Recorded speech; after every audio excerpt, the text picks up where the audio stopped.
Director வந்து ஸ்பாட்டில் கத்தி கூச்சல் போட்டால் அந்த ஸ்பாட்டே கொலாப்ஸ் ஆகி எல்லாருடைய மூடும் ஸ்பாயில் ஆயிரும்.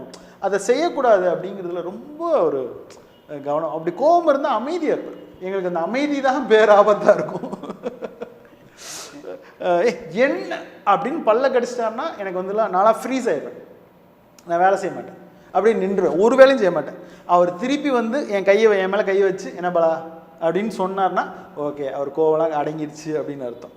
அவர்கிட்ட இந்த காலத்தில் முழுக்க என்ன நடந்துச்சுன்னா சார், அவர் சின்ன ஒரு தப்பாக கோவமாக ஒரு பார்வை பார்த்தாருன்னா அவ்வளோதான், நான் வேலை செய்ய மாட்டேன், நின்றுவேன். தப்பு பண்ணுறோம், ஓகே நம்ம இதுக்கு மேலே இங்கே வேலை செய்யக்கூடாது. இந்த மீட்டரில் தான் அவர் தன்னுடைய அசனேட்டர்லாம் வச்சுருப்பார். கடும் சொல்கிறதோ திட்டுறதோ மோசமான வார்த்தைகளை பேசுகிறதோ அதை எதுவுமே செய்ய மாட்டார். ஒரு சின்ன பார்வையும் ஒரு சின்ன பல்ல கடிச்சு செய்கிறது, இவ்வளோ தான் அவருடைய அந்த மீட்டர். இந்த மீட்டரில் நம்ம செஞ்சால் ஓகே நம்ம தப்பு பண்ணிட்டோம் ரைட்டு அப்படின்னு அந்த தப்பை சரி பண்ண பார்ப்போம், இல்லையா ஒதுங்கி ஓடிடணும் நம்ம.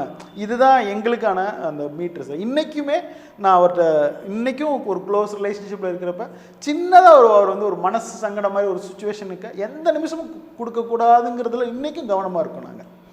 ஸோ அதையும் அது வந்து அவர்கிட்ட கற்றுக்கிட்ட பெரிய பாலபாடம் ஆச்சு.